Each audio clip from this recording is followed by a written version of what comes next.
اور اللہ ہی پر بھروسہ رکھو اگر تم واقعی ایمان والے ہو۔ اور جب موسیٰ نے اپنی قوم سے کہا کہ بھائیو، تم پر اللہ نے جو احسان کیے ہیں ان کو یاد کرو، کہ اس نے تم میں پیغمبر پیدا کیے اور تمہیں بادشاہ بنایا اور تم کو اتنا کچھ عنایت کیا کہ اہل عالم میں سے کسی کو نہیں دیا۔ اے بھائیو، تم ارض مقدس یعنی ملک شام میں، جسے اللہ نے تمہارے لیے لکھ رکھا ہے، داخل ہو چلو، اور دیکھنا مقابلے کے وقت پیٹھ نہ پھیر دینا ورنہ نقصان میں پڑ جاؤ گے۔ وہ کہنے لگے کہ موسیٰ، وہاں تو بڑے زبردست لوگ رہتے ہیں، اور جب تک وہ سرزمین سے نکل نہ جائیں ہم وہاں جا نہیں سکتے۔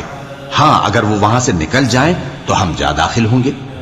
جو لوگ اللہ سے ڈرتے تھے ان میں سے 2 شخص جن پر اللہ کی عنایت تھی کہنے لگے کہ ان لوگوں پر دروازے کے رستے سے حملہ کر دو، پھر جب تم دروازے میں داخل ہو گئے تو فتح تمہاری ہے، اور اللہ ہی پر بھروسہ رکھو اگر تم واقعی ایمان والے ہو۔